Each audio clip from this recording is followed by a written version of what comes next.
Greetings to you all who have joined us on this Surplus Trust Policy Dialogue Forum.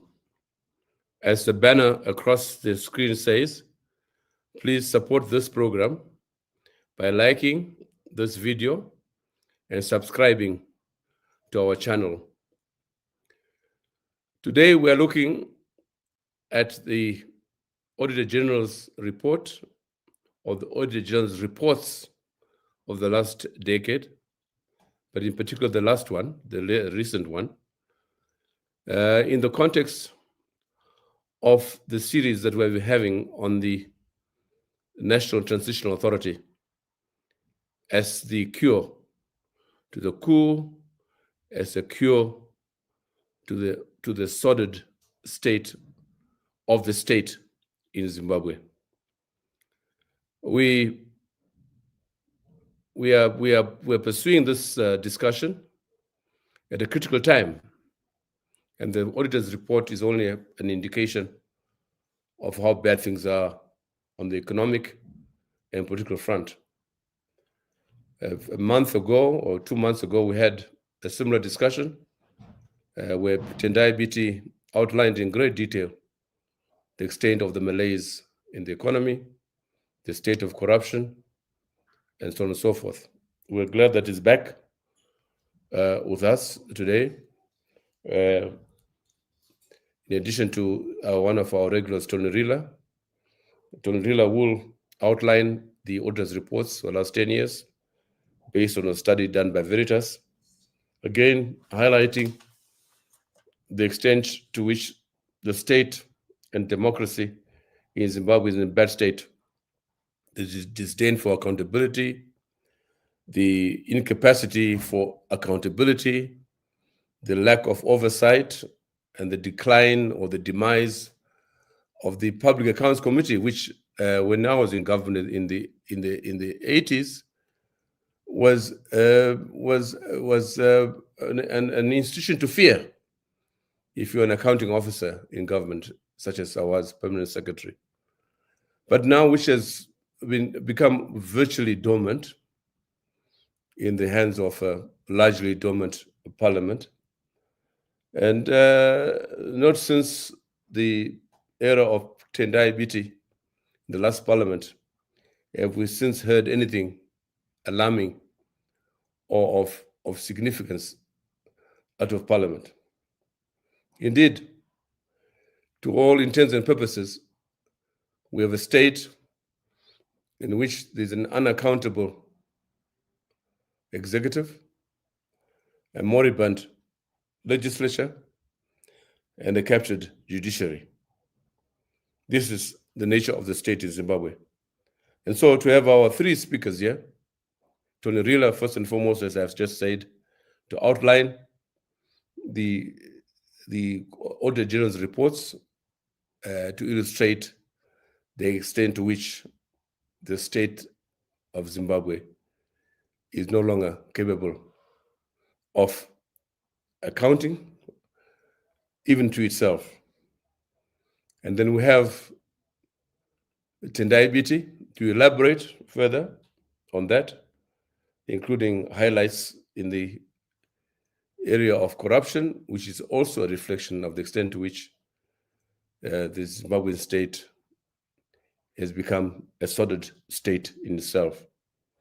And then we have Obert Masaraure, a well-known trade unionist, but also a front runner, one of our public faces in the campaign NTA now, to outline in some substance the nature of this animal we call the Transitional Authority. And happily, you will have Tendai Biti, a constitutional lawyer, among other things, to elaborate further on the issues he raised the last time he was on this platform. So I begin now then with Tony Rila. Tony. Thank you. Can you hear me, people? Yes, we can hear you. Yeah? Good, excellent. I'm going to want to share my screen in a minute. So just a few introductory remarks.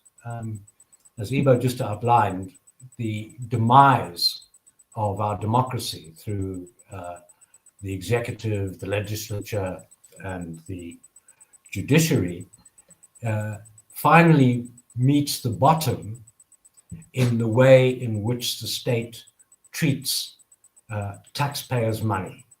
This is a very critical thing because the Auditor-General's office, and people don't pay much attention to this Auditor-General, they pay much more attention to the Auditor-General, the other Auditor-General. But this Auditor-General, as Iba pointed out, the Auditor-General's office was a fearsome institution from the outset under Abe Harrod and then under Mildred Cheery, endlessly making reports about how the state was accounting for the money that we, the taxpayers, pay. So, David, just let me try to share the screen here. I hope I've got this right.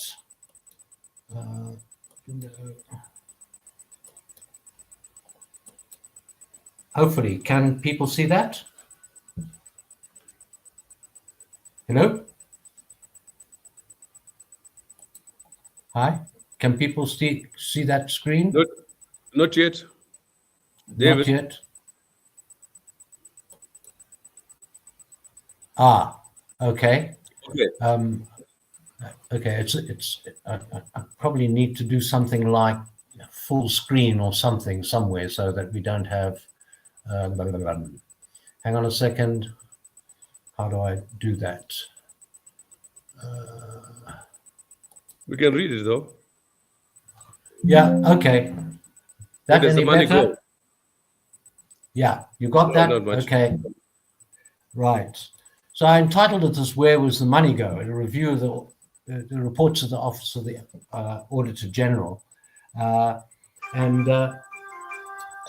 this was a study that was commissioned by Veritas, using some international auditors to have a look at the Auditor-General's reports over a long period of time.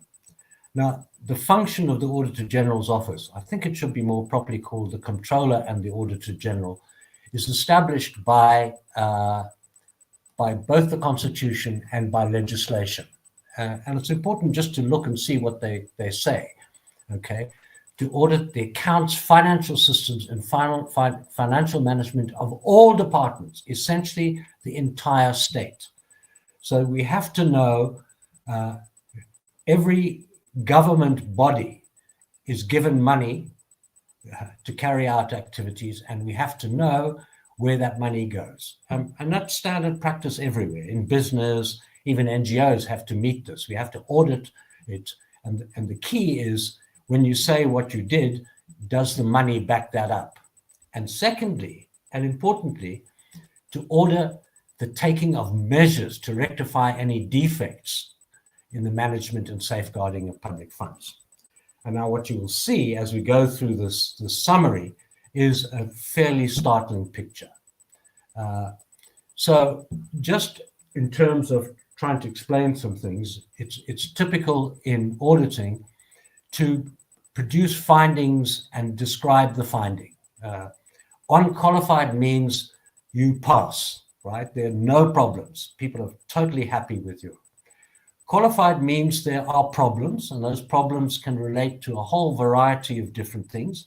They can be in governance, they can be in financial reporting, et cetera, et cetera, et cetera. There's a whole list of things that auditors look like and the OAG looks at to make sure that they can give a complete description of it. So missing things or things that are misused, they will comment on.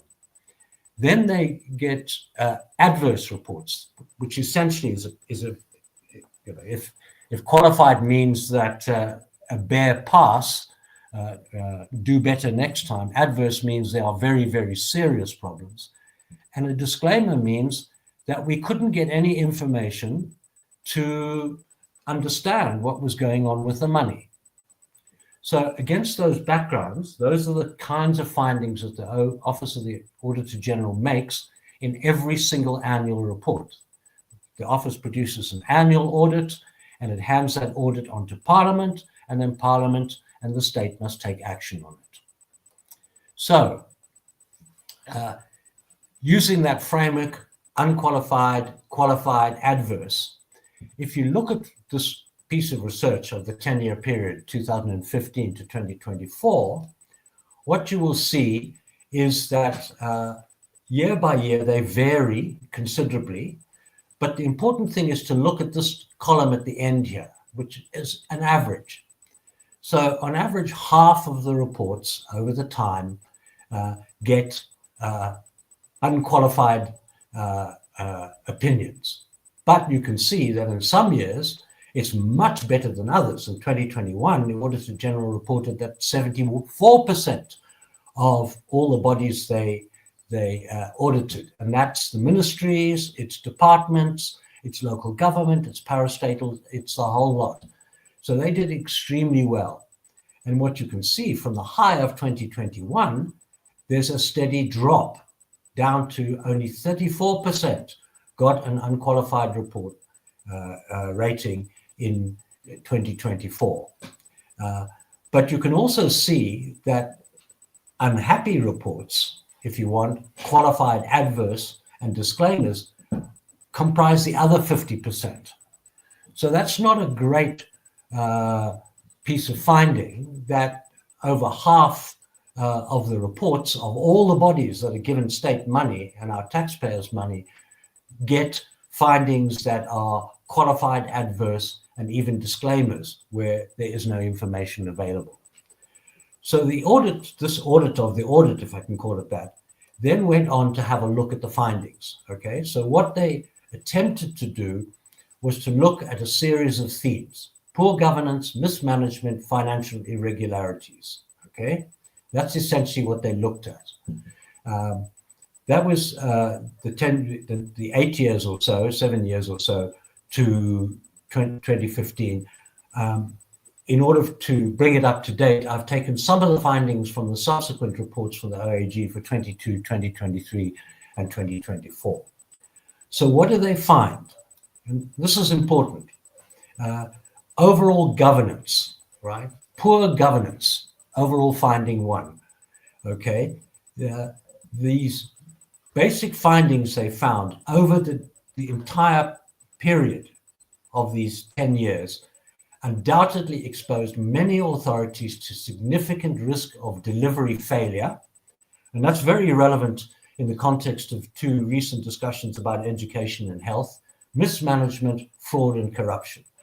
So what they're saying essentially is over the period of time, and remember that 50% of the findings relate to largely failing grades, I would say, they point out that these materially affected delivery of services, mismanagement, fraud, and corruption. Okay. Then they point out that, and the governance, just to go back to the governance is bodies set up, officers set up to ensure through all these bodies that proper financial processes are set in place. So they're saying the governance in these institutions, in ministries, in departments, in parastatals, is extremely poor. And because it's poor, there's a possibility of failure of service delivery, et cetera. Then when they talk about weak or non-existent financial controls, and you will remember many of these comments in the newspapers over the years, funds being spent before the approvals had obtained, right? It's mandatory that you have to get approval to spend money within the civil service, okay? Secondly, and even more seriously, payments being made without supporting documentation. So money was spent and you can't find any piece of paper to say where was that money spent? How was that money spent? And then basic failures in accounting treatment. So what they're saying is the findings suggest that across the board there are weak and non-existent financial controls. Okay, moving along, finding 3, overall finding 3, repeated instances of goods or services not being provided. So what they found all sorts of evidence of authorities procuring goods, paying for goods that were subsequently not delivered or in a timely manner. Okay. And as I say, in some cases, goods purchased several years before had still not been delivered to the time of the office of the Auditor-General's audit. So you'll remember many cases of this coming out in the press, of the delivery of vehicles, of tenders being given in which there's no evidence that any activity took place, et cetera, et cetera. So there are many, many, many cases over the period of time where things are paid for, but stuff is not given. And that's very serious, okay? And go back to the point about possible corruption. The financial record keeping, unsurprisingly, was very poor in the main. And what they said, it was particularly acute in relation to local authorities and parastatals. And what they found in this audit was failures to record basic details about the allocation of funds or the provision of services. So these things were paid for, but there's no detail to say what money was spent on them. And failures to maintain supporting documentation. Now that's very important. I think it was Tendai Beatty who pointed out and made this comment. I think it was in respect of 2013, that something like $3.5 billion had been sent by Treasury, and I think it was to the Salaries and Services Bureau, for which nobody could provide any invoices or any documentation. And I think that's happened again recently as well. So this is a very serious failure. So if you're allocating money, but you cannot actually show and produce the documents, that goes together with poor financial record keeping. Now, the one that clearly concerns everybody is, does all of this failure lead to instances of fraud and corruption? Now, the point that is made is that the Office of the Auditor-General is to audit, not to investigate. That's elsewhere. That's where the state has to come in. That where these instances are there, the auditor points out that there are possible cases of fraud and corruption, and therefore there must be investigation of those.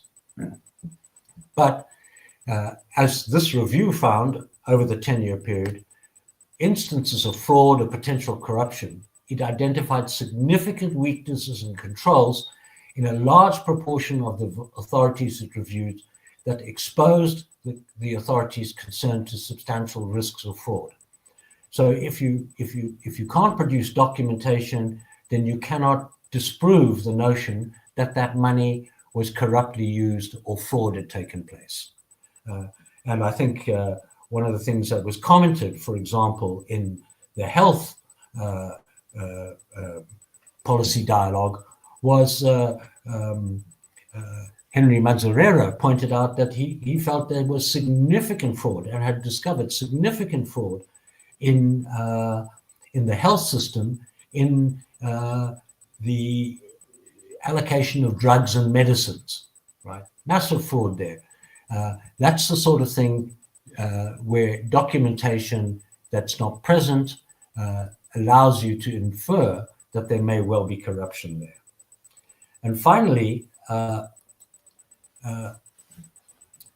very important finding across the limit, and that's pervasive failures in relation to interactions, okay, with the Office of the Auditor-General.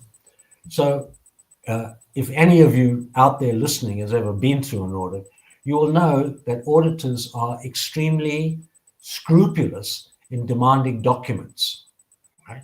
They want to look at salary checks, they want to look at authorization, they want to look at authorization, governance systems, etc. They check everything else to make sure the entire audit trail follows the pattern.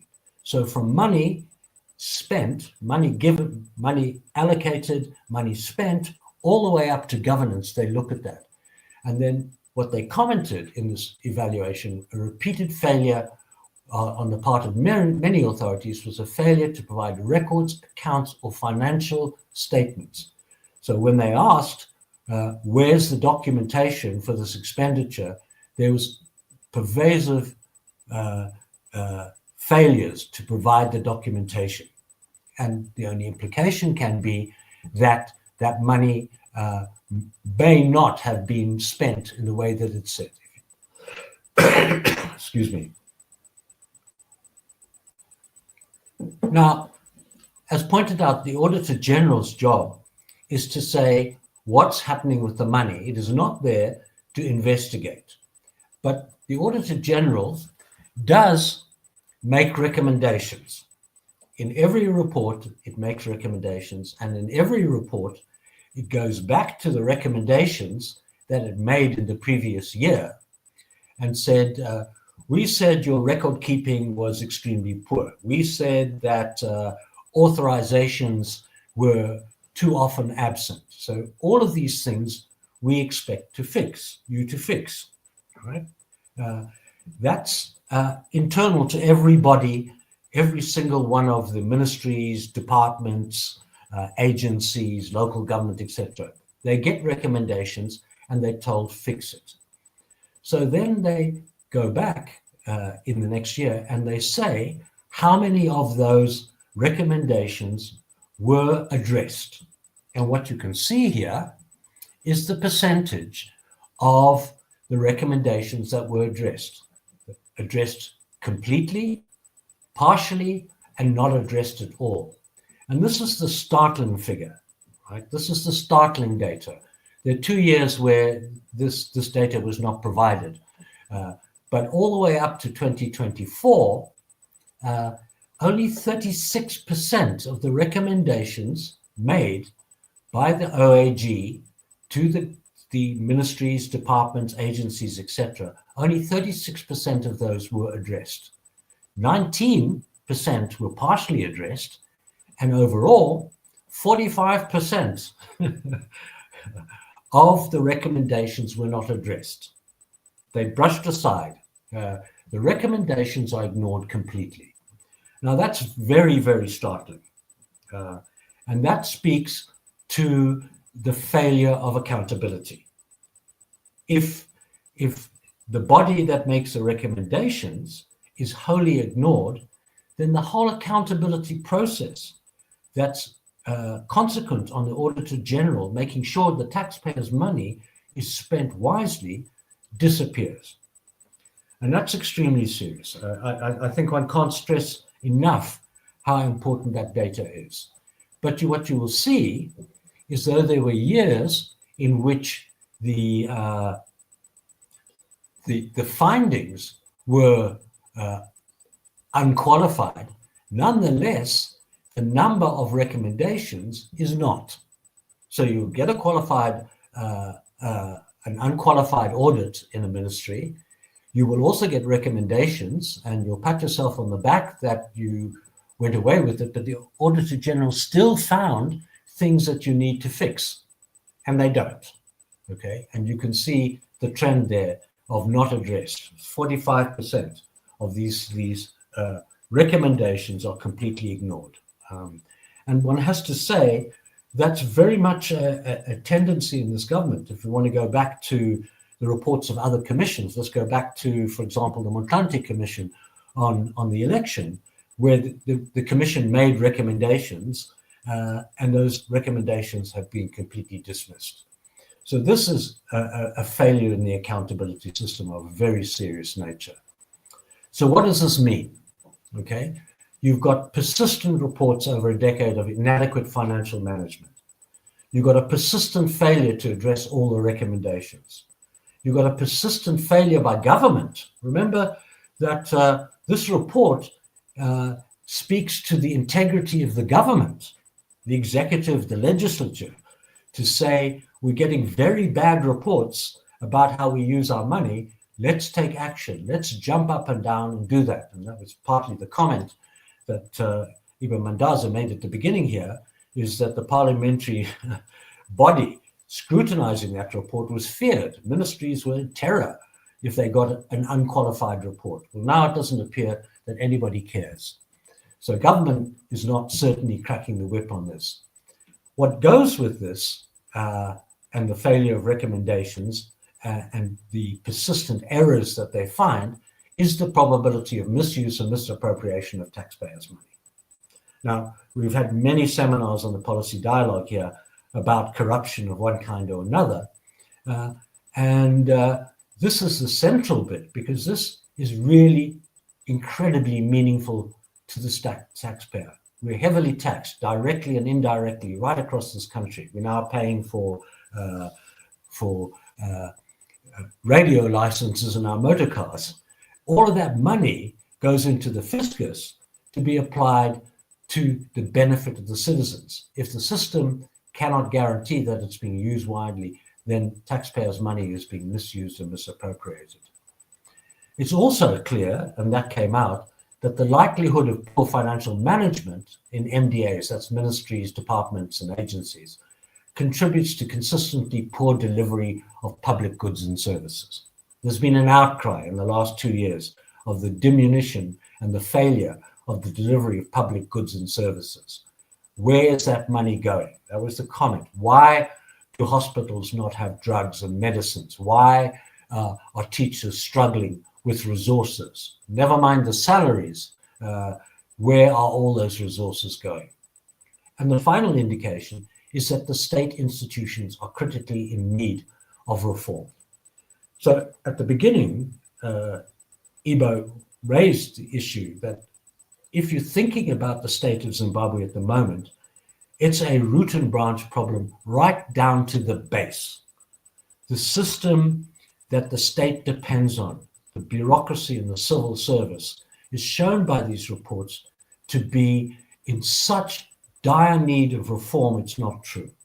So it's all the way down from unaccountable executive, supine legislature, partisan judiciary, the failure of independent institutions down into the heart of the state that touches every single citizen in the use of the taxpayers' money.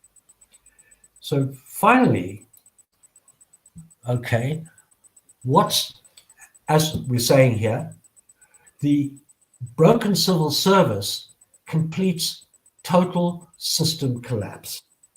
Zimbabwe is regarded as one of the most fragile states in the world, and some would argue is perilously close to being a failed state. I think one of the indicators that people do not pay attention to is exactly what the Auditor-General is saying, that one of the indicators of a failed state is not just war, it's when the institutions totally and completely do not work. And I think that's what the Auditor-General's reports are saying. They're saying we're moving through this process, the failure of the government to reform the central part of the state, the delivery service of the state. Their inability to reform that over the past 10 years, and Auditor-General suggests it's getting worse, suggests we are moving perilously close to being a failed state. Thus, my final word is the whole system needs reform. And how do you have reform? Not in some piecemeal way, but we need a national transitional authority. Thank you very much, Ivo. Yeah, thanks, Tony. But if you just can, do you have any figures there to highlight some of the glaring flaws in the auditor's report with respect to the state accountability of? We heard, for example, that a reference to $500 million being unaccounted for last year in one of the ministries. Do you have that on record? Yeah, I looked at the Auditor-General's report. I think there's a misinterpretation of what she said, the report said. It said that basically there was an under expenditure of 500 billion. And the conclusion was the under expenditure was because the ministries didn't get the money the government promised them. They didn't get the money. But there are many other examples. If you go through the report in 2021, for example, the Auditor-General pointed out that the national oil, what's it, NOIC, was given Yes. something like 2.9 billion Zimbabwe dollars and failed to produce any receipts for what that money was. It's very laborious to go through this. I mean, most of this stuff has been in the public domain. You know, the Auditor-General gets picked up by the media. They're diligent. They report these things on exercises like the tender for diesel-produced electricity, for example, in which money is disbursed, but no activity happens and no receipts can be shown. It goes through again and again and again. The audit itself was tempered, I'd say. I mean, the audit itself on a 10-year period could have produced lists of these examples year by year by year that would completely horrify you. And that's why they produce a summary report and they produce findings like pervasive failure to engage them, instances of fraud and corruption. It's a broad brushstroke. I'm sure Tendai Biti, in his tenure as Minister of Finance and probably as subsequently, has been looking at them and has chapter and verse on them. He was head of the Public Accounts Committee. They're endlessly reported in the media. The detail in the Auditor-General's reports themselves, and these are lengthy, comprehensive reports on each ministry. So you can go ministry by ministry by ministry to find out where the problems are. And you can see from the data that this audit produced, that one of the things was that 50% of the findings are adverse. That means that every single one of those are instances of failed accounting or misuse of money or indications where they cannot prove that the money wasn't misappropriated in ministry after ministry after ministry. No, thanks, Tony. Let's turn to Tendai Biti now. Tendai, if you elaborate on some of these things and more. Tendai Biti.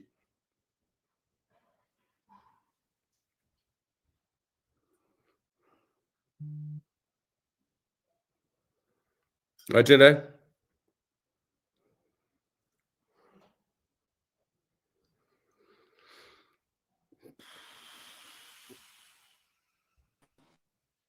Hello. Yeah, welcome. Well, thank you. Thank you. Yeah, so the problem is Zimbabweans actually don't read these voluminous documents produced by the Auditor-General, because if they read them, they'll be extremely angry. It is quite clear that this country has become a kleptomania, run and controlled by syndicates, by cartels. It is quite clear that there's brazen looting of resources. And it is quite clear that despite operating in a very difficult environment where she is underfunded, the Auditor General, under the circumstances, is actually doing a decent job, but a job that is so politicized.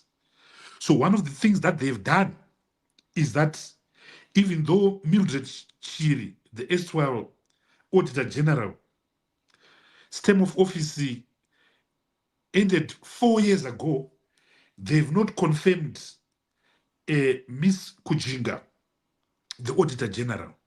So she's on tender hooks.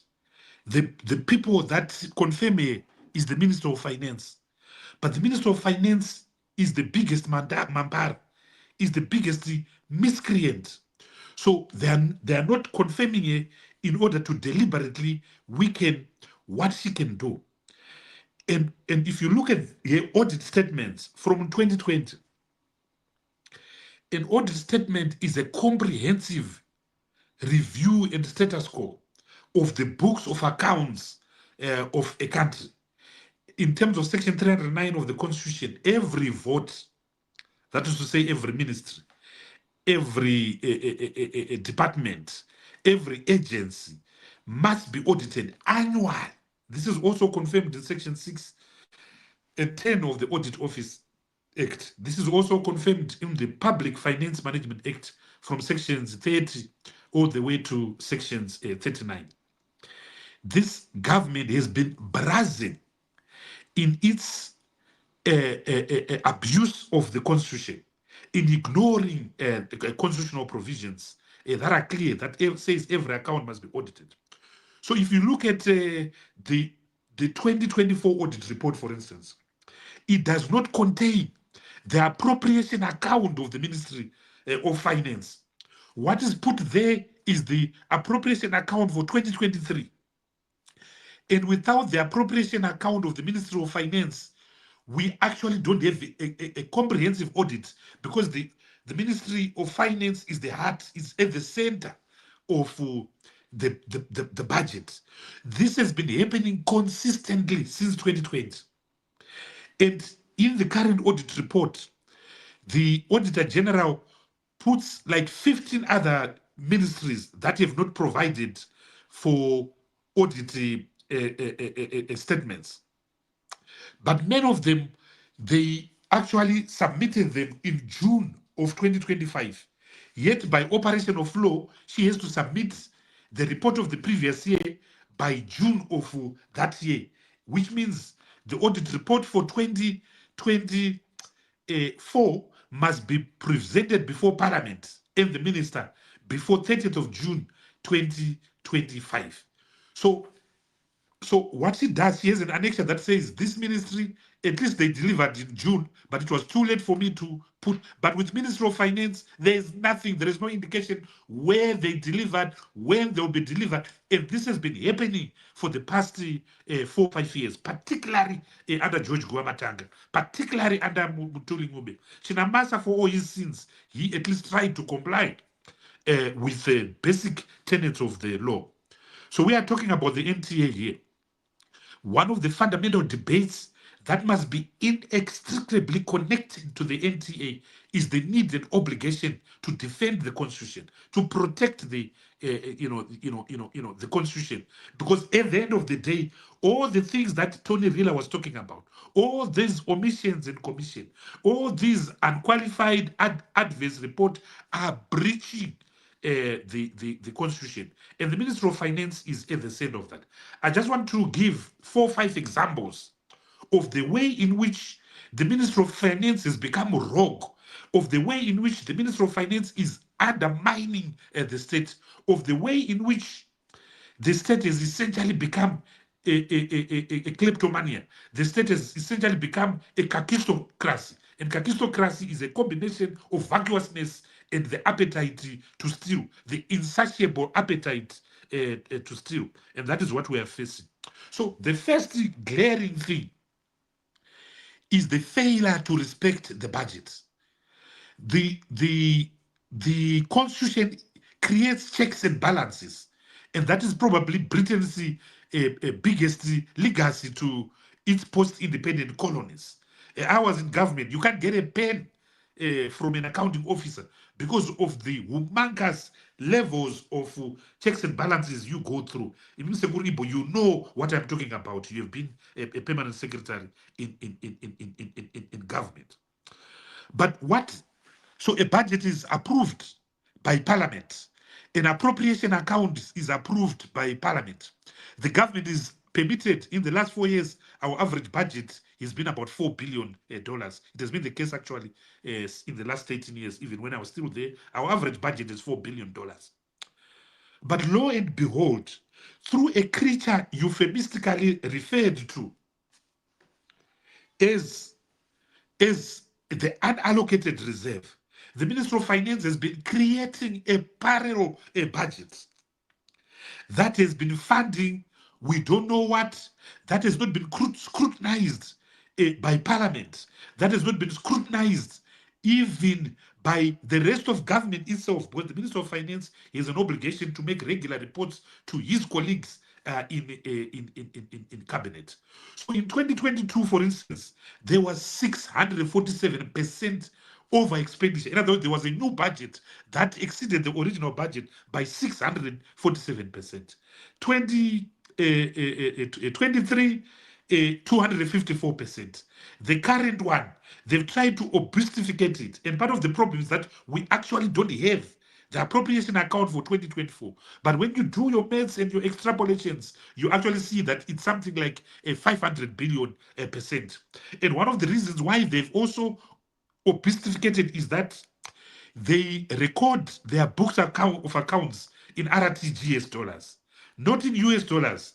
They don't tell you the conversion rate.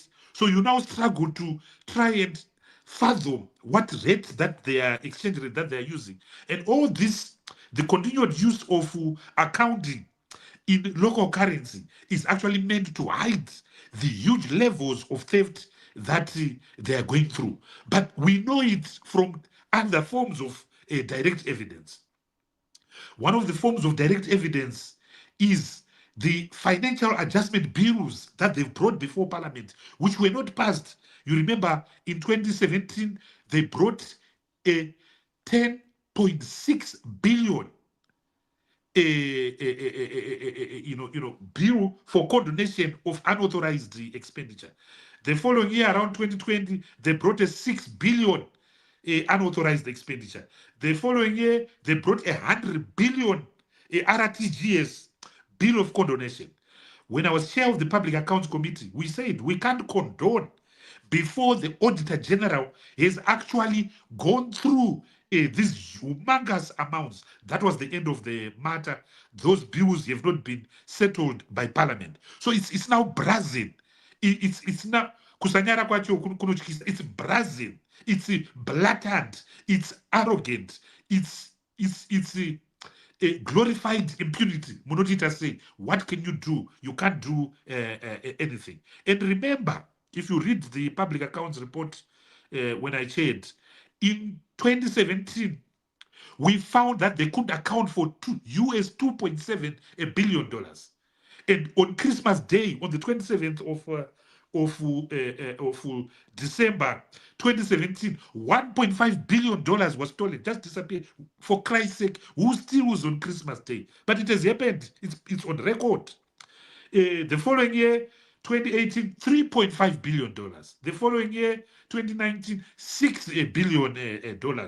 The other years have been difficult to because they missed the appropriation account of the Ministry of Finance. Another vote which is completely missed by the Auditor-General is the Zimbabwe Election Commission. The Zimbabwe Election Commission has not been audited since 2019. They don't pretend.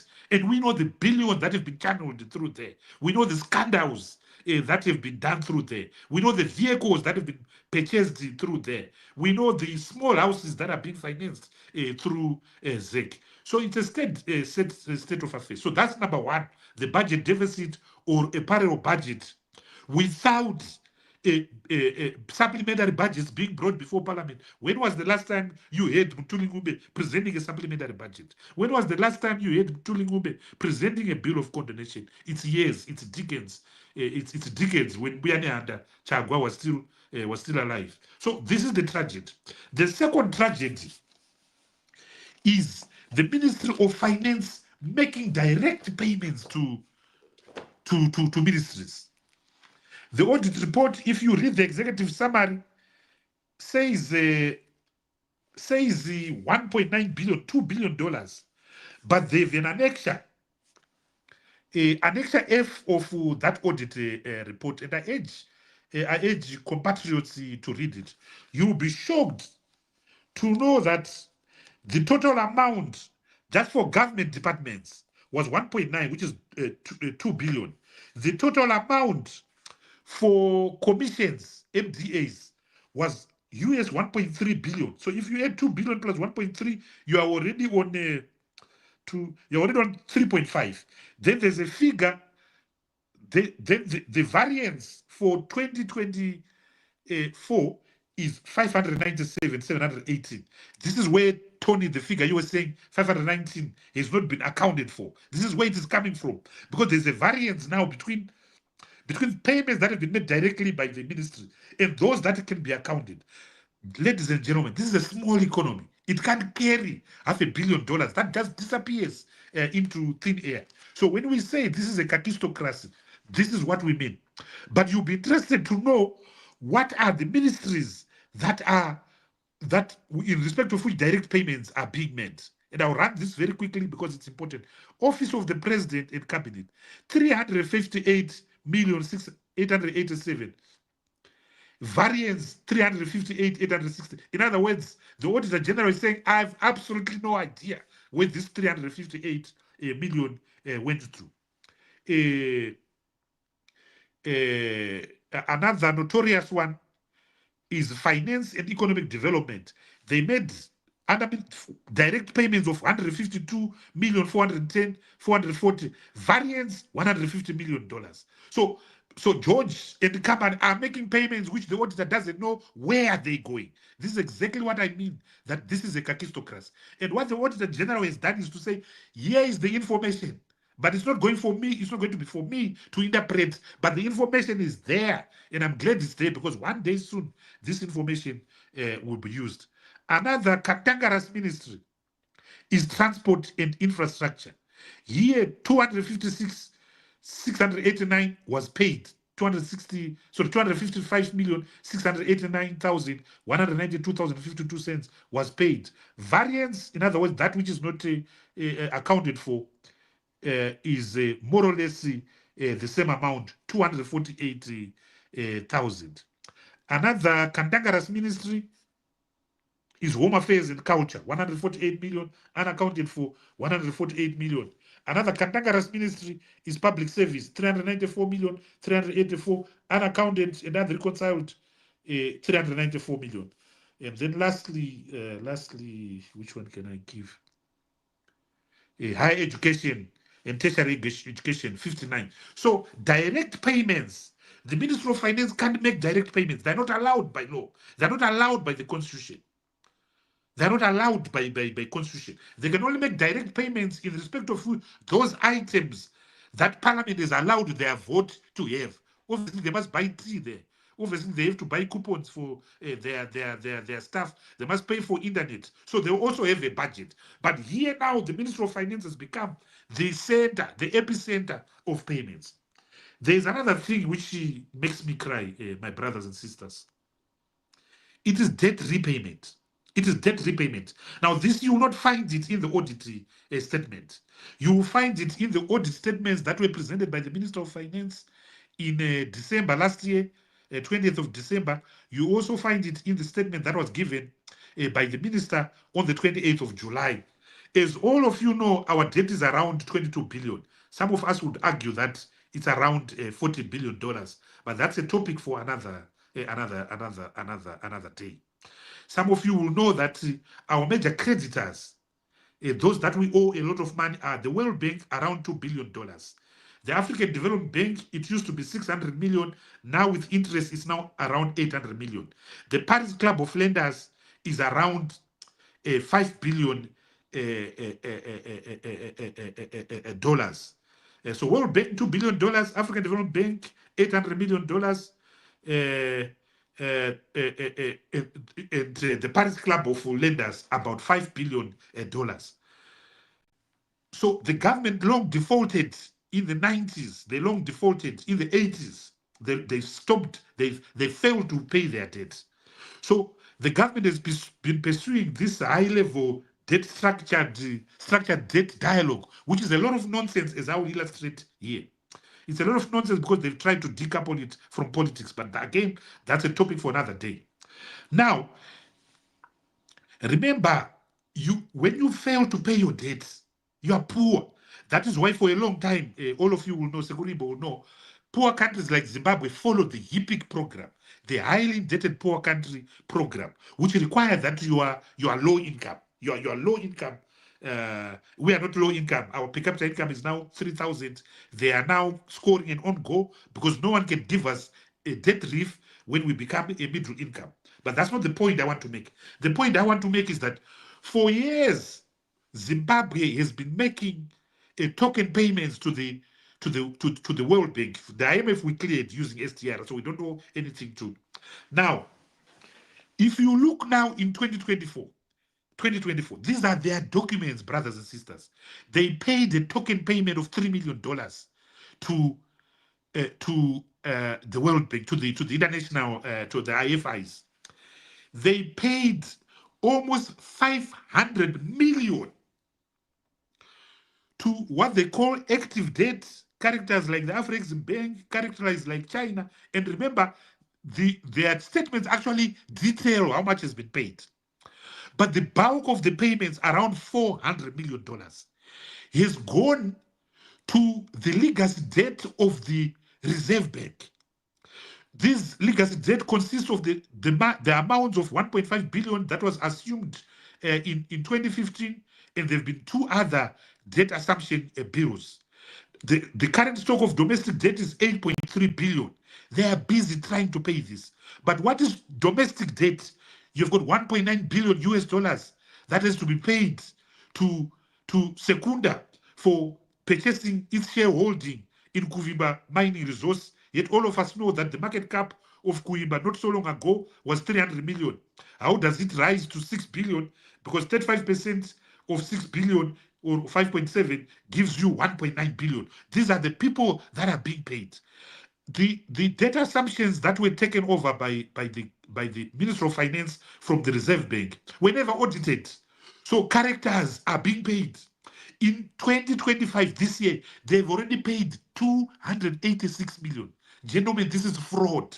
Who is being paid? Funny characters who engaged in quasi-fiscal activity that has never been known, that has never been audited, including Command Agriculture, including fuel, including the Dema power station that Tony you spoke of. So debt repayments, including, let me say, payments to farmers, the 3.5 billion compensation fund. Why is it that today that agreement has never been made public? Why is it today no one knows who are the beneficiaries? We know kuti varimo vachitora mari. So it's a kakistocracy, ladies and gentlemen. The fourth thing which they are doing is accumulation of arrears. They're simply not paying service providers. So the government is not performing, it's underperforming by 65%, but meanwhile the government is accumulating domestic arrears, seriously domestic arrears. No one is being paid in the economy in the name of a tight monetary policy. But they've sacrificed growth and survival of business entities on the altar of artificial short-term stability. It's a crime, ladies and gentlemen. So, in a nutshell, some of the things Tony, you spoke about them: vehicles that are delivered, vehicles that are bought and not delivered. Treasury bills are a crime scene, ladies and gentlemen. They've been issuing treasury bills like confetti. Treasury bills are not audited. Treasury bills are not brought before Parliament. So the long and short of it is that this is a kakistocracy. I can go on. What is the way forward? We need the National Transitional Authority. We need to defend our constitution. We need to allow a group of Zimbabweans, men and women, to run this state through a transitional authority and attend to the deep structural reforms that are required. Without that, it's getting worse and worse. You see the lavish expenditure on our streets. Now they're all over Dubai. They were in Como recently. Beyonce's got a house in Como. It's a shame. It's a shame. So the call for a national transitional authority can never be stronger. But unfortunately, it's the same group of people that talk about these things every day, and we're beginning to sound like a broken records. It is simply not good enough. And sometimes I say, because we lack agents and agency, we get the thieves that we get. This is a criminal state for all intents and purposes. I think George ITA should write a case study on Zimbabwe. That book would be fascinating. I thank you very much.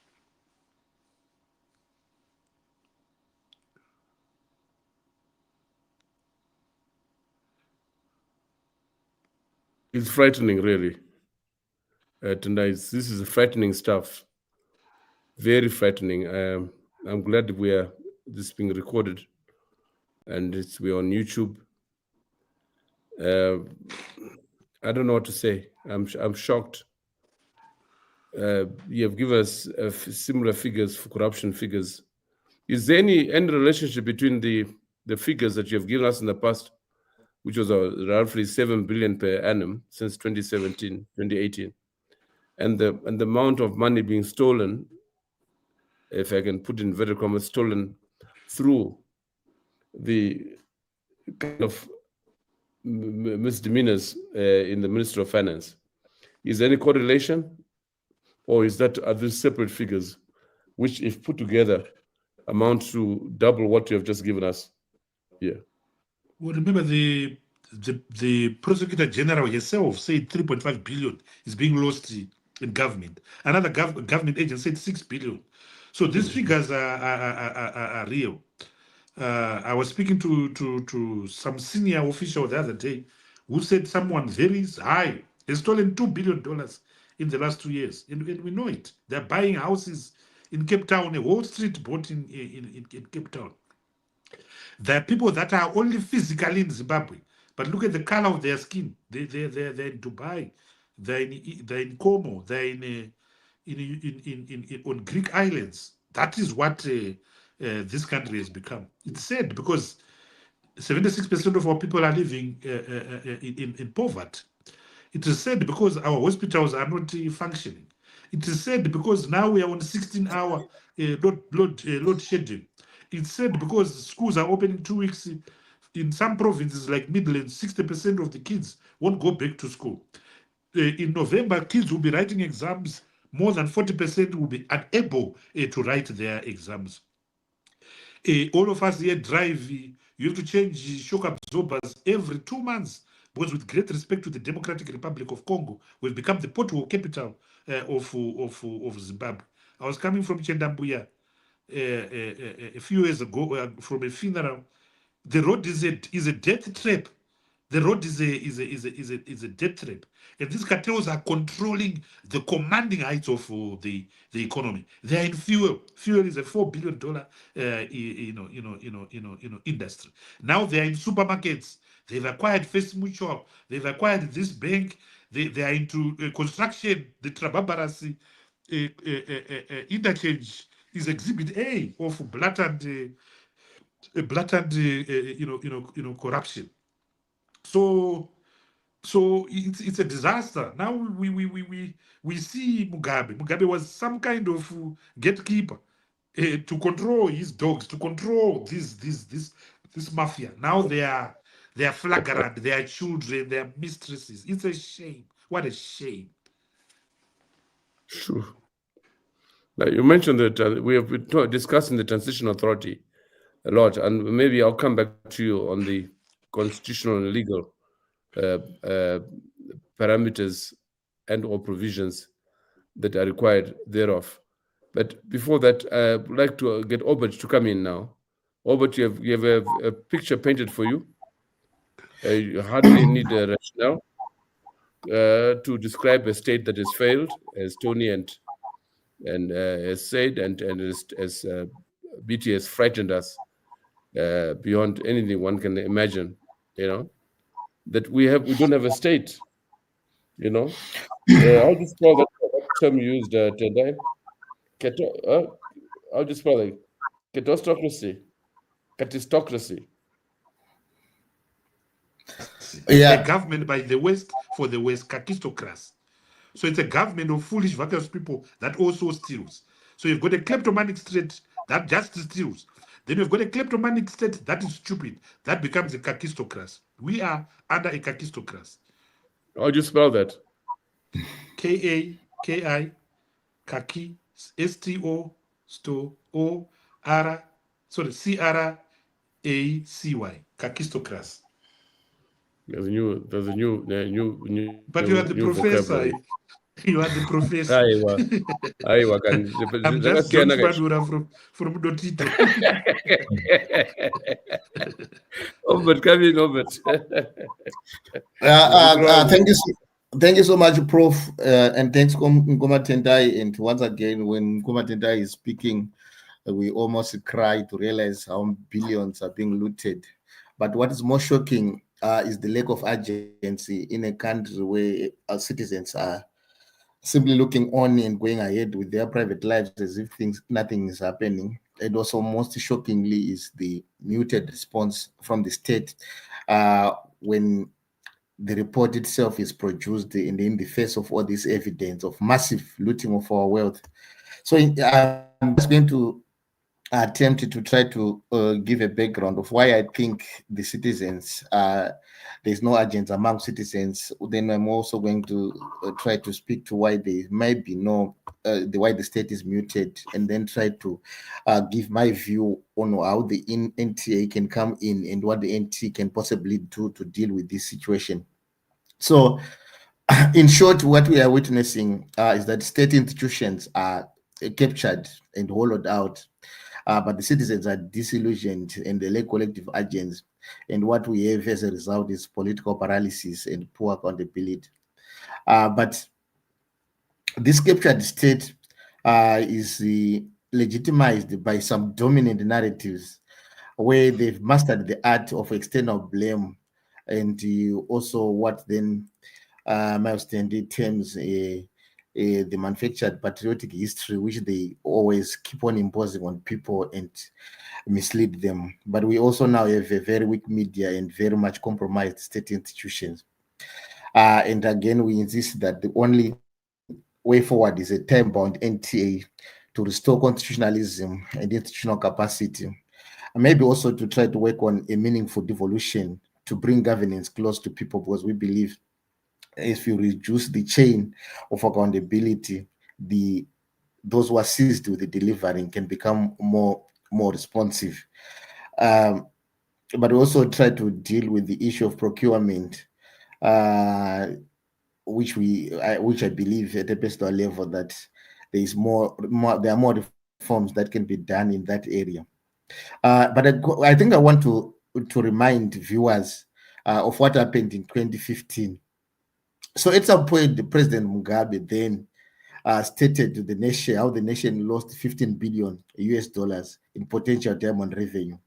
But the casualness of the remark and the muted public response can up to date reveal the depth of paralysis, because neither the state nor the citizens mobilized to recover or investigate these losses in a sustained national campaign. So for me, that is a moment where we should keep on going back and to say, when resource theft becomes such just an anecdote rather than outrage.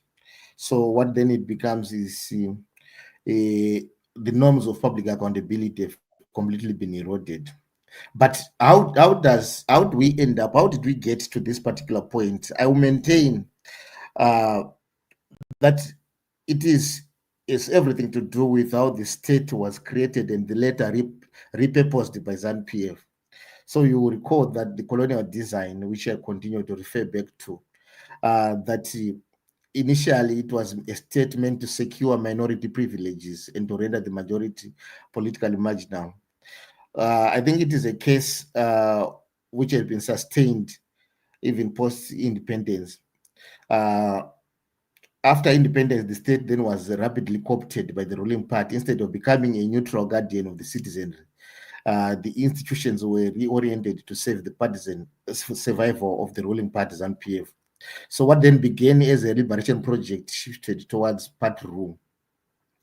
But again, you understand that the ruling party used the intellectual, state media, institutional power to remake the national narrative. So, for example, all the suffering that we have been going through as a country, including at every level in 2008, everything has been strategically framed as being caused by external forces, such sanctions, Western meddling. So at the end of the day, our own local internal failures have been consistently downplayed. I think this is a clear case where we need to go to Gramsci to explain this dynamic in terms of hegemony, where the domination survives not only by force but by winning consent through the shaping of common sense. So the state has been providing the moral intellectual leadership. So in our context, it has been external blame narratives which continue to crowd out our own local demands for accountability and disillusioning this mass of our people in the process. Well, that's why maybe we do not have the agents we need.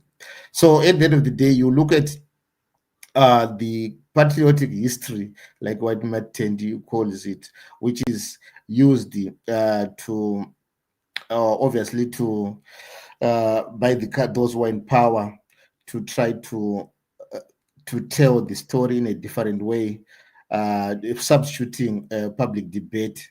And also citizens stop looking at corruption and institutional failure as solvable civic problems, but as if they are just part of a trap of some external conspiracies. So what we then see is when the Auditor-General report since 2015 continuously producing this evidence of governance failure and misappropriation of resources, but the recommendations are not implemented.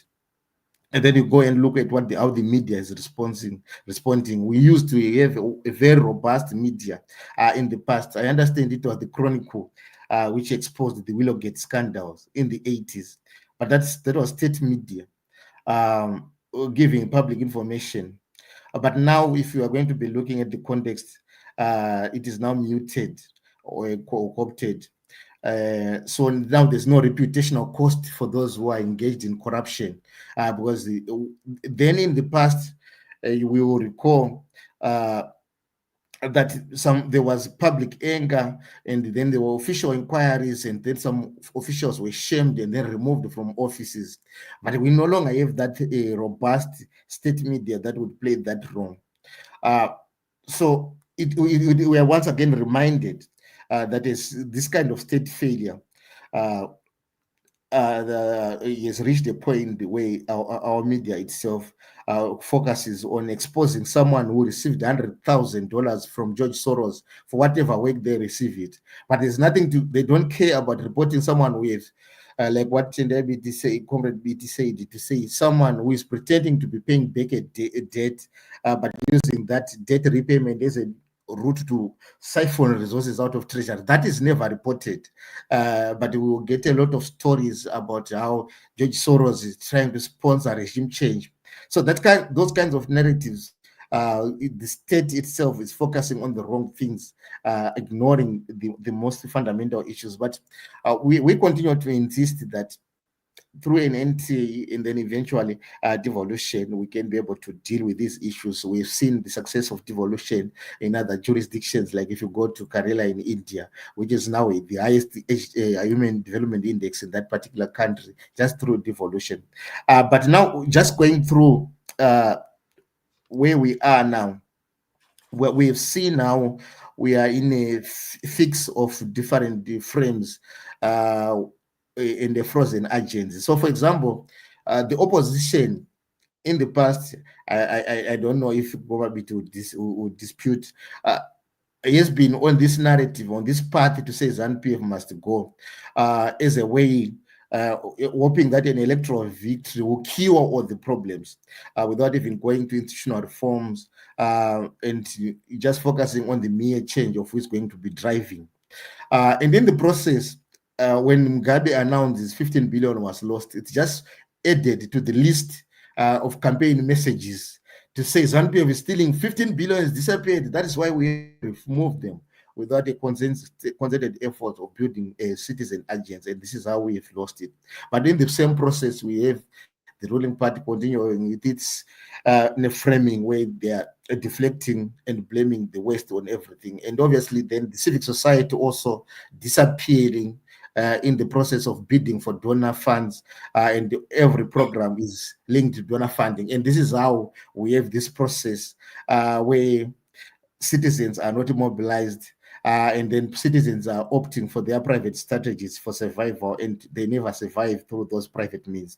But now what then we find is a process where the state is where it is, and we are then proposing that the central proposal is a non-partisan national transition authority, and its purpose is really to disentangle the state institutions from partisan capture, enforce constitutionalism, implement all reforms, including seeing to the implementation of the AG recommendations, to force the undertaking of forensic audits of major resources sectors, and prepare conditions for free and fair elections. But who is going to compose that particular NTA?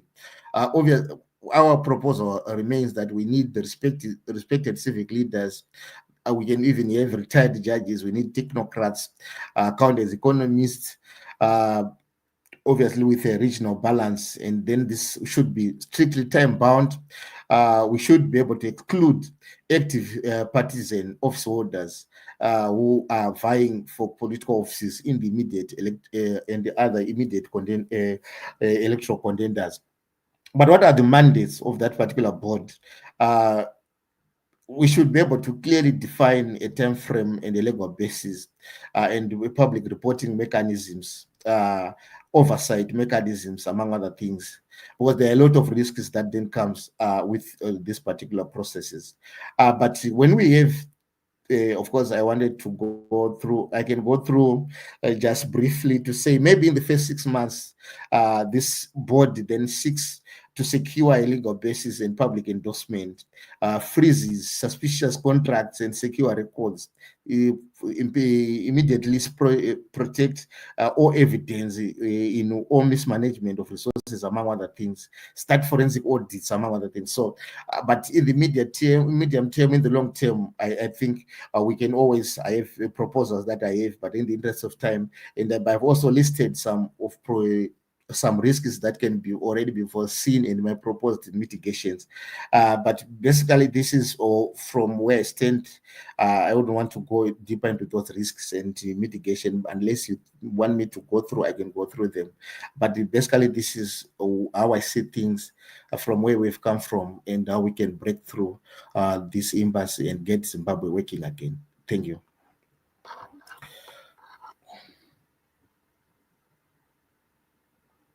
Comrade Ib, I think you are muted.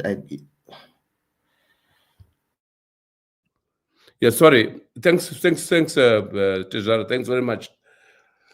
I think it forms the basis for the last 20 minutes of our discussion. And I want to bring the three of you into this subject. I think the first thing I have here is that we've been talking about the NTA for the last almost 10 years now. And we have always argued the basis for the NTA is always blood on the floor normally, and then one is arguing by extrapolation that the Zimbabwean situation has reached that stage, minus blood on the floor. But really, when you have a state in the condition that it's in, where looting has become order of the day, mismanagement has become order of the day, even at the not only the level of the product, but even the level of the bureaucracy. And when you see, as we have witnessed before, when we at SAPES have discussed the Comptroller and Auditor-General's reports, the attendance is very poor. And not surprisingly, too, today, it appears that Zimbabweans, as Masaraure just indicated, appear to be used or have become accustomed to a corrupt state, to a state which is not accountable, and indeed they appear to have retreated into the informal sector to try and make ends meet. So my question is really, how do we go about making people conscious of the extent of their physical condition as reflected in the reports that you have made today? How to confront the reality and expose it adequately enough for people to realize that really there is need for a transition authority. Masaraure, can you answer that for us? How do we get people to confront the socioeconomic reality? How do we get them to understand that this state has no capacity to reform, neither politically nor economically? How do we transcend the narratives, the reference which you have made, the state-sponsored narratives? How do we, in the condition that we find ourselves, in which the formal opposition is moribund, in which the media is lost, what do we do? What's your view as a trade unionist? Yeah, thank you so much for raising that. And I think the first port of call, I think let's try to bring leaders, well, there are always leaders in different sectors of society who really understand what is going on in their particular sectors. Let's try to bring them together on a platform which can be in all stakeholder engagement, where we listen to each other. We take time to appreciate the fears, the hopes, the aspirations of each one of us through different sectors. Then from where they stand, we then agree on a program of action to say we are all agreed that the nation is in a mess, and then we design a path towards making Zimbabwe work again, which in essence is just a path towards a national transition authority, and it has to be agreed across the different sectors of society, be it those in the informal economy, teachers, doctors, nurses, peasants, everyone should be represented somehow in that particular process. Then when we hear from each other, we agree on a roadmap, and then each one of us is deployed in their particular sector to start working with their particular constituents to agree on how it is important for them to participate in this national project of making Zimbabwe work again, of reclaiming Zimbabwe and ensuring that the Zimbabwe state is a state that works for everyone. Then we can then start being part of their everyday struggles, linking their everyday struggles to the need of making Zimbabwe work. I think we can get back the agents that we are now missing. Maybe you're being modest. Can you tell the audience here what steps have already been made along the path of the NTA now, along the lines you've just suggested? What has been done so far? Yeah, so far we are glad that we've managed to identify different chapter leads who are willing to participate in this process. We are also glad that we have gone through a process of consultation through a structured survey to really get to understand what people think must be done, and there's been amazing response online. Of course, it's a bad symbol because biased symbol, since most people can be online, over 1,200 participants online. Given the apathy on these courses, it's a big response for us, and we have been able to be guided on the aspirations of citizens, the duration of the NTA, who should be in the NTA, the roles of that particular NTA, and even how we can be possibly get there. And now, since we now have these chapter leads that have already been organized, who are already organizing in their constituents. Of course, I have you already I was receiving a report in the afternoon from the vendors from Harare. We've been doing fiscal consultations in Harare. We're reporting massive responses from citizens. So it's an ongoing process, really. But through those different chapter leaders, and now the preparations of a stakeholder conference, which is now set for before the end of this year, which is now promising to bring these different spaces together, and already with ideas that have already been gathered through the survey going to be tabled to the bigger conference. I think there are already positive steps that are being taken in different constituencies, seem to be organizing towards that particular route. Yeah, so in short, since March this year, there's been a steering committee towards the National Transition Authority. There's to be a national conference in October 13th to 16th, which will bring together the various stakeholders. And it is at that conference that a blueprint for the National Transition Authority will be placed before us. And this discussion, that we are having now, is precisely to try and put together that blueprint. And we're glad that Tendai Biti is here. Tendai, what's your view? I mean, this is more like information for you. Having had you make that suggestion some 3 months ago, that we need to get all stakeholders conference. We are getting there, but one of the biggest questions has been twofold. One, what are the constitutional and legal impediments to a transitional authority, and how to overcome them? And the second is reference your submission in March that there needs to be a referendum. How will these two factors be dealt with? Can you educate us, please, Tendai? Yeah, firstly, our biggest challenge is not legal issues. it's political. Can you get, in particular, those that are looting in ZANU-PF to agree to a process that will lead to the creation of a new consensus, the crafting of a new social contract that will save our country? Obviously, that is the elephant in the living room, because they are so entrenched, they are so cynical, they are not patriotic at all, and all they do is just to loot. But legally, if there's political will, I mean, what happened during the GNU? Mugabe's back was hit on the wall, and because there was political will, the constitution was amended, and an 8th schedule provided for the GNU, because there was a political will. So the reason why we are calling for a referendum is that you don't want an elite pact. You want the buy-in of every Zimbabwean, so that your NTA has got a legitimacy. And certain structural issues are answered in that referendum, in that legal framework. One of them is the sunset clause. What is the duration of this NTA? Another one, because remember, it's an aberration. You are putting people that have not been elected, people that have been appointed. Secondly, you need to get the agenda. The NTA differs from a GNU in that its functions are programmatic.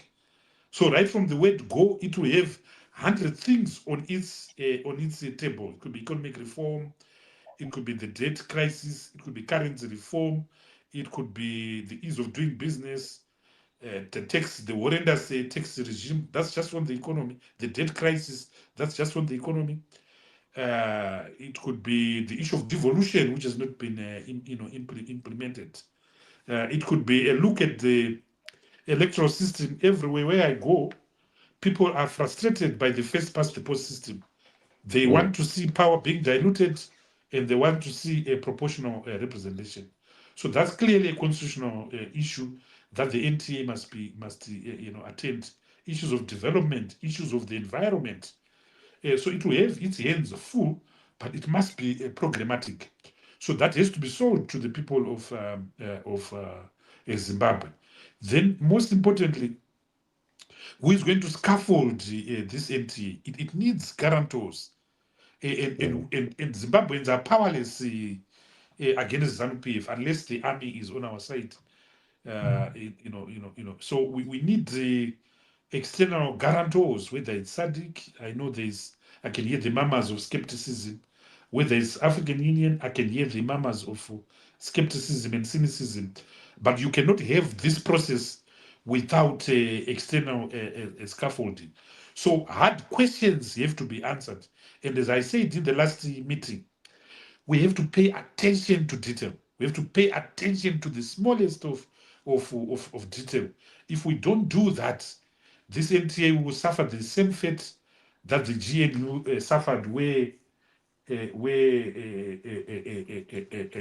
personal indiscretions then overloaded a clear mandate designed in the global political agreement, and a great opportunity of moving this country was missed. So there has to be attention to detail. There has to be attention to detail. Nothing can be left to chance. Nothing can be left to goodwill. But part of the problem of the GNU was that we then trusted the principals, and all gray areas were delegated to the team meeting that the leaders were having at 3 p.m. at State House every day. But they would spend the time cracking jokes and discussing physical geography of female cabinet members. So for 4 years, it was a waste. So that's why two things are very clear. One is that the NTA must be a reform agenda by definition. Reform agenda. I would say transformation. We are beyond reform. We are beyond reform. And reform it must be scaffolded. But before that, the point you raised, Tendai, how do we get these looters to the table? There's a suggestion here. We have to create pressure. We have to increase the cost of misrule. So we are not doing that. The dictator will never reform itself out of power. The dictator will never voluntarily take the crumbs of bread in his dirty mouth. You think Kagwire can do that? That won't happen. So we have to create a price, a cost to the dictatorship. We're not doing that. Can we say that we are moving towards that internal to the system itself, that is beginning to eat itself? I'm referring here to the implosion within ZANU-PF itself.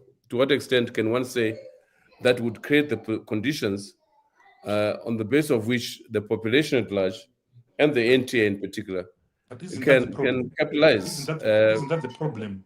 That we are now looking for a solution from the very same force that is keeping us down. And secretly, most Zimbabweans are praying for another coup. That's the tragedy of our politics. Yes, that you're right. We are now outsourcing all our problems to Vice President Chiwenga and so forth. That's the tragedy. Where are we? Yeah. Where are the youths? That is the tragedy. Now, before I turn to Tony, before I turn to Tony, at what stage do you think a referendum would be instituted? Should be instituted, and what would be the broad question of the referendum? At what stage and under what conditions, in your view, would a referendum be instituted? It's a process. Remember, you go to the National Working People's Convention. You then have working committees on this, on that, on that. They continue working. They produce the draft documents now. The amendments that are needed, the questions that are needed.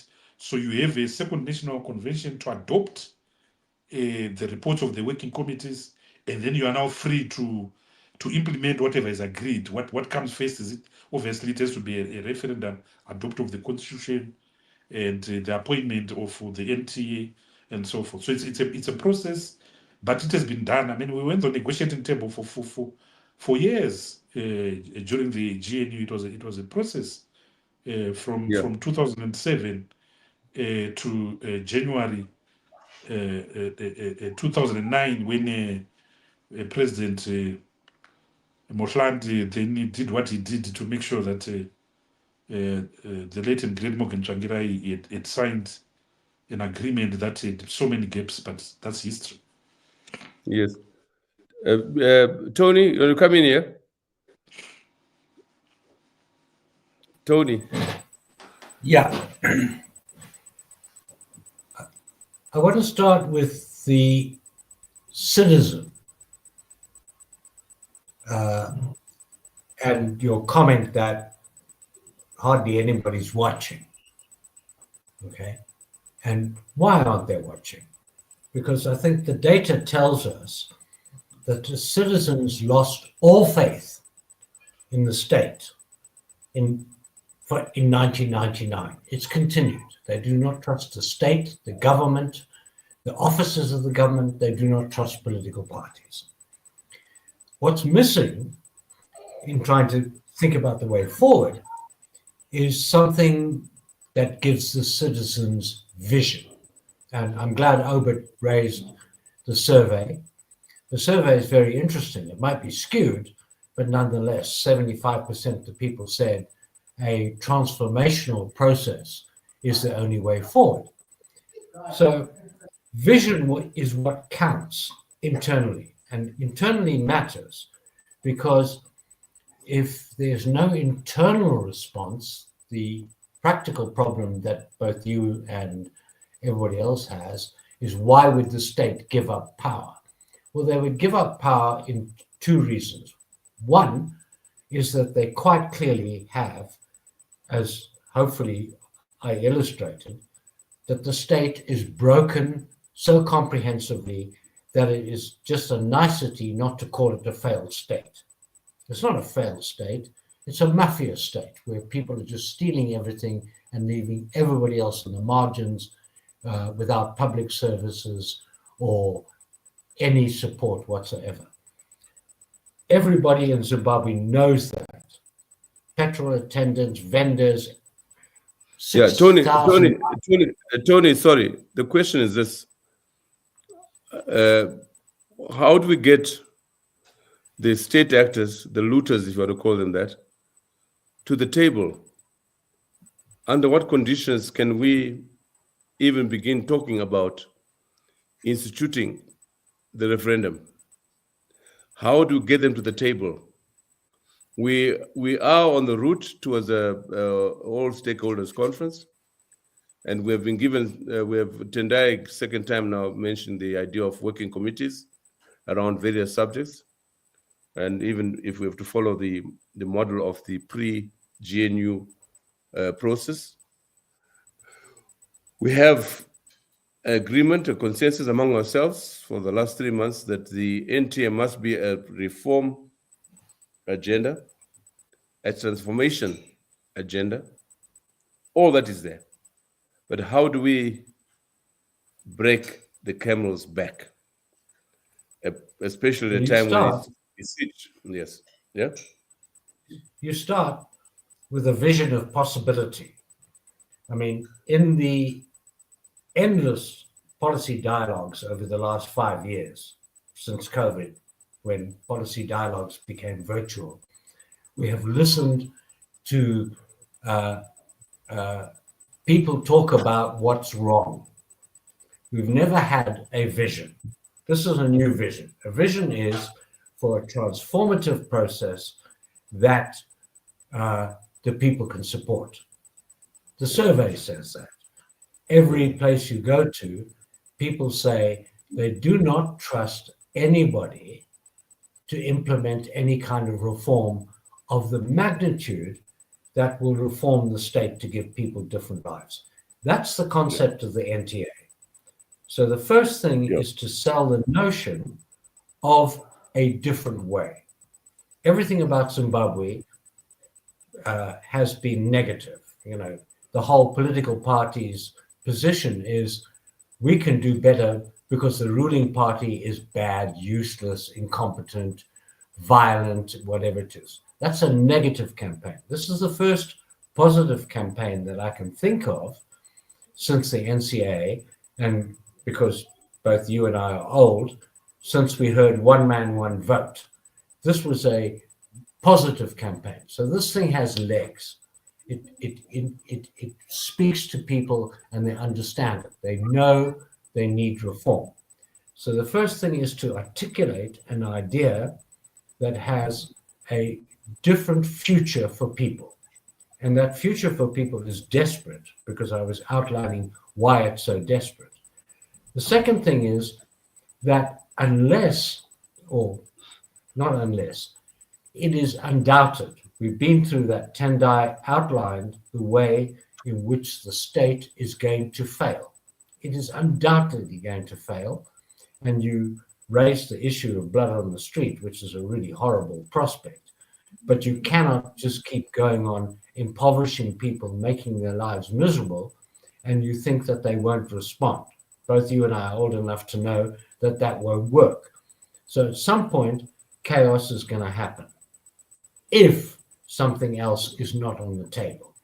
Now, I'm no supporter of what I suspect will be the endlessly convenient solution, which is some idiotic government and government and national unity. I can't imagine how you put a government national unity when there's no opposition. Okay, that's not an option to bring people to the table and say form a new government. You have to have a reformist process. And I think that every single ordinary person in this country knows that there has to be a reformist process. So the idea is central. The structure that has to be put in place must be driven by politics and not by constitution.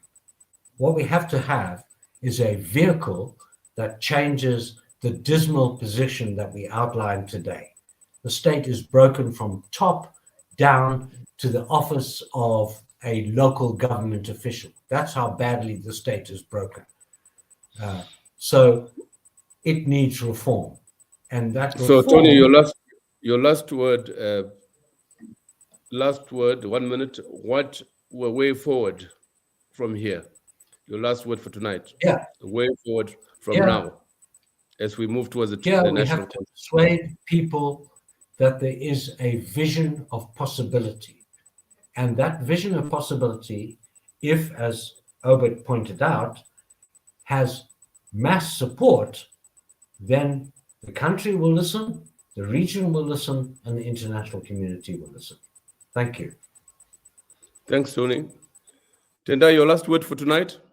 I know we're going to get you back here, and we are together on the transitional authority process. You're one of our lead advisors, not to mention participation. We have been together for the last decade or more, and I think we're getting closer to it. What's your last word for tonight as we proceed? I think we shouldn't ignore the Constitution.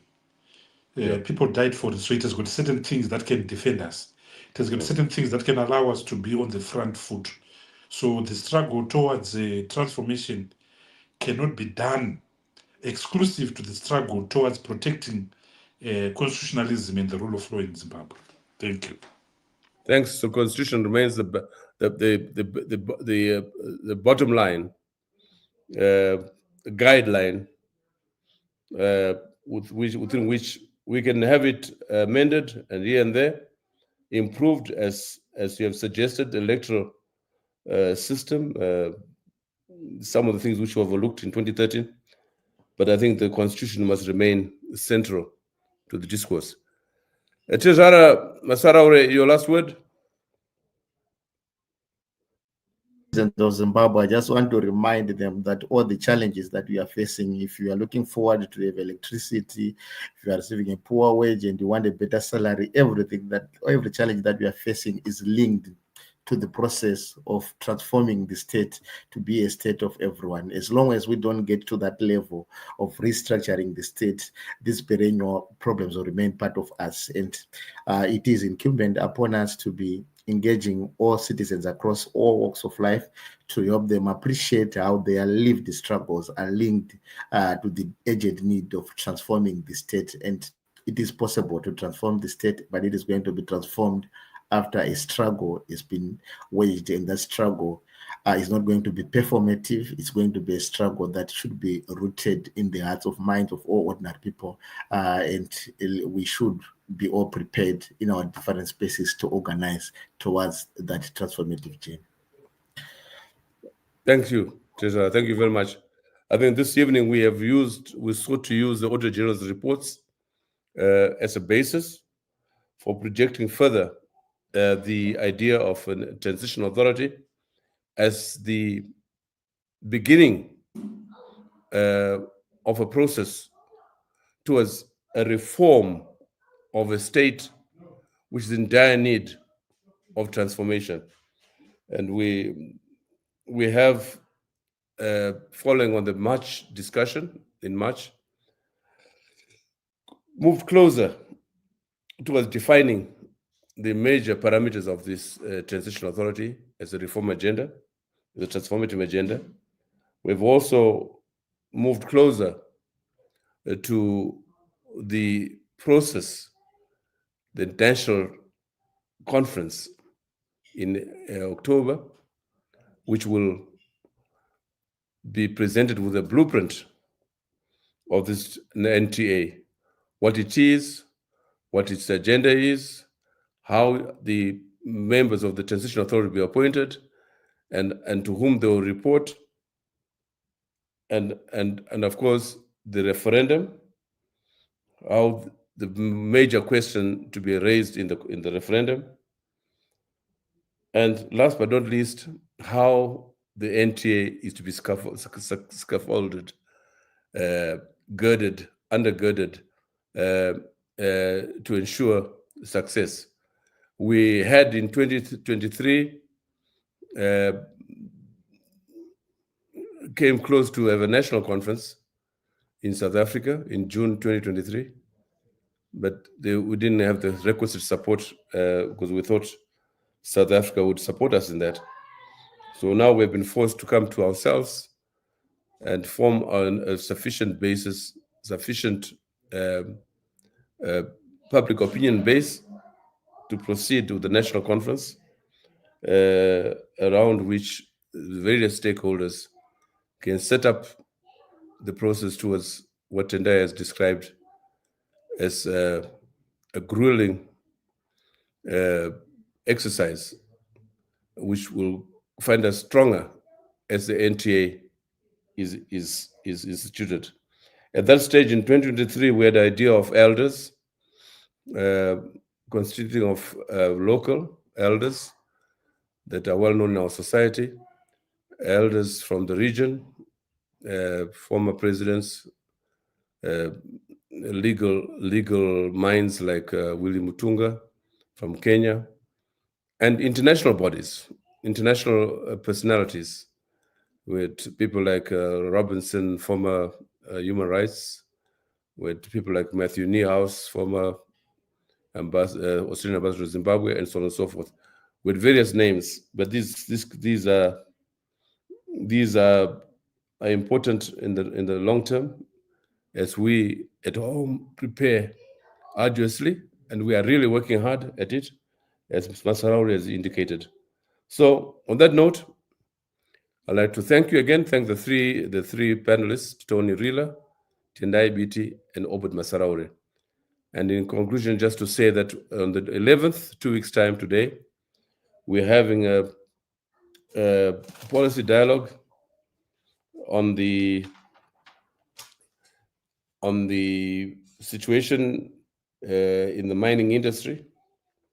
There's been a suggestion that maybe we look at the second scramble for Africa and the role of the Chinese, and others are suggesting that maybe we just use Zimbabwe as an example of the extent to which mining has become a curse in our region, and in particular Zimbabwe. But certainly there is a massive, and I see that Masarauri and others have been in a similar discussion already today, but I think the others were cynics call it the Chinese curse or the Chinese scourge. But I think we need to go further than that and remind ourselves that mining in Africa has been a major curse, and that indeed the scramble for Africa in 1884 was really about Africa's resources. And sadly, that specter remains real, with serious manifestations, and which sadly those who helped us in our struggle for liberation have suddenly begun behaving just like the original imperialists, in the manner in which extractive industries have become a curse and have not improved the lot of the people of our countries in Africa. So we meet you on the 11th. We'll have people like Farai Magu, who has been very active in the field of environmental conservation, and has helped to flaunt the excesses that we're experiencing across the country. Not to mention the recent expulsion of Chinese from Angola. We'll also have people like Claude Kabemba, who runs the Southern African Resource Watch in South Africa. Congolese will also bring to bear the regional perspective of this scourge, this new scourge, which has really hit at the heart of our communities in Zimbabwe. I thank you and goodbye.